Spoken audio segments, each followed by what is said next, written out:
Europe যাওয়ার স্বপ্ন কার না থাকে। বিশেষ করে আমাদের দেশের তরুণদের কাছে ইউরোপ মানেই যেন এক অন্য দুনিয়া, সোনার হরিণ। কিন্তু জানেন কি, দালালের কথায় অবৈধ পথে ইউরোপ যাওয়ার এই স্বপ্ন এখন কিভাবে এক ভয়ঙ্কর দুঃস্বপ্নে পরিণত হচ্ছে।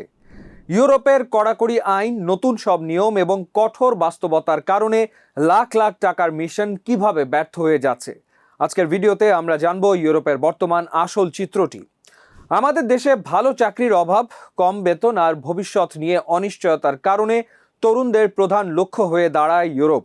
বিশেষ করে সিলেট বা অন্যান্য অঞ্চলের অনেকেই পড়াশোনা শেষ না করেই বা ধার দেনা করে ইউরোপে পাড়ি জমানোর চেষ্টা করেন। আত্মীয় স্বজনদের ফেসবুকের রঙিন ছবি দেখে মনে হয় ইউরোপে পৌঁছালেই বুঝি সব সমস্যার সমাধান। কিন্তু এই রঙিন পর্দার পেছনে বাস্তবতাটা একদমই আলাদা। ইউরোপের সেই পুরনো দিন আর নেই। গত 12 জুন থেকে ইউরোপীয় ইউনিয়নে কার্যকর হয়েছে নতুন অভিবাসন আইন, pact on migration and asylum. এর ফলে বাংলাদেশকেও রাখা হয়েছে নিরাপদ উৎস দেশের তালিকায়। এর মানে হলো এখন আর চাইলেই কেউ ইউরোপে গিয়ে সহজেই রাজনৈতিক আশ্রয় বা অ্যাসাইলাম পেয়ে যাবেন না। পরিসংখ্যান বলছে গত বছর ইউরোপে প্রায় 37,000 বাংলাদেশি আশ্রয়ের আবেদন করলেও মাত্র 3% মানুষ বৈধভাবে থাকার অনুমতি পেয়েছেন। বাকি সবার আবেদনই নাকচ হয়ে গেছে এবং তাদের ফেরত পাঠানোর ঝুঁকি তৈরি হয়েছে। আগে তরুণদের মধ্যে একটা ধারণা ছিল ইটালি বা ফ্রান্সে গিয়ে কাগজ না পেলে পর্তুগাল বা স্পেনে চলে যাব, সেখানে গিয়ে ঠিকই বৈধ হয়ে যাব। কিন্তু এখন ইউরোপের সব দেশ একটি অভিন্ন ডিজিটাল ডাটাবেস ব্যবহার করে। ফলে এক দেশে সমস্যা তৈরি হলে বা ডিপোর্টের নির্দেশ থাকলে অন্য দেশে গিয়ে সেই ইতিহাস লুকিয়ে নতুন জীবন শুরু করার সুযোগ আর নেই বললেই চলে।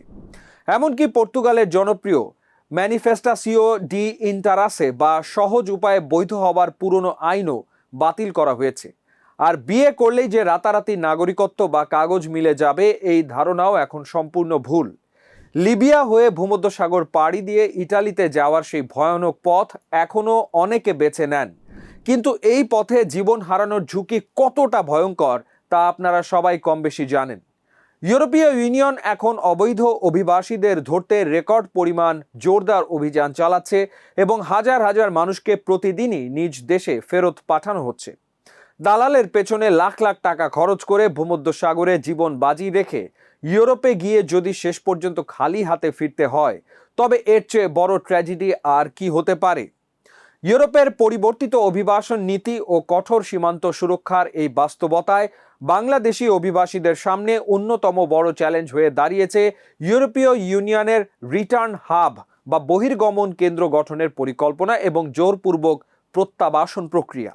সাম্প্রতিক সময়ে ইউরোপের বিভিন্ন দেশ অনিয়মিত অভিবাসীদের নিজ দেশে ফেরত পাঠানোর ক্ষেত্রে শুধু প্রশাসনিক নির্দেশ দিয়েই ক্ষান্ত হচ্ছে না, বরং সীমান্তে কঠোর নজরদারি এবং ইউরোপীয় সীমান্ত ও উপকূল পাহারা সংস্থা ফ্রন্টেক্সের সহায়তায় যৌথভাবে ফ্লাইট পরিচালনা করে নিয়মিত চার্টার্ড ফ্লাইটে অভিবাসীদের নিজ দেশে পাঠিয়ে দিচ্ছে।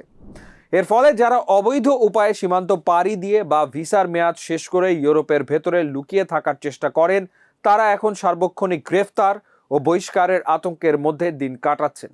একই সাথে ইউরোপের অনেক দেশ অনিয়মিত অভিবাসীদের জন্য কর্মসংস্থানের সুযোগ কঠোরভাবে সীমিত করায় এবং নিয়োগকর্তাদের ওপর বড় অঙ্কের জরিমানার বিধান করায় সেখানে গিয়ে কাজ জোগাড় করা বা টিকে থাকাও প্রায় অসম্ভব হয়ে পড়েছে। সুতরাং দালালের মিষ্টি কথায় বা মিথ্যা আশ্বাসে সর্বশান্ত হয়ে এই ঝুঁকিপূর্ণ পথে পা বাড়ানোর আগে তরুণদের অবশ্যই বর্তমান কঠোর বৈশ্বিক বাস্তবতার কথা মাথায় রাখা উচিত। তাহলে কি ইউরোপের দরজা চিরতরে বন্ধ? একদমই না। শিক্ষার্থী, দক্ষ কর্মী বা বৈধ উপায়ে এখনও ইউরোপ যাওয়ার আইনি ও সুন্দর পথ খোলা আছে। সমস্যা হলো অবৈধ শর্টকাট বা দালালের ফাঁদ নিয়ে।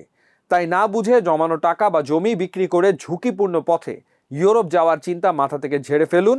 জীবন বাজি রেখে অবৈধভাবে স্বপ্ন পূরণের চেষ্টা না করে সঠিক তথ্য জেনে বৈধ ও পরিকল্পিত উপায়ে ক্যারিয়ার গড়ার চেষ্টা করুন।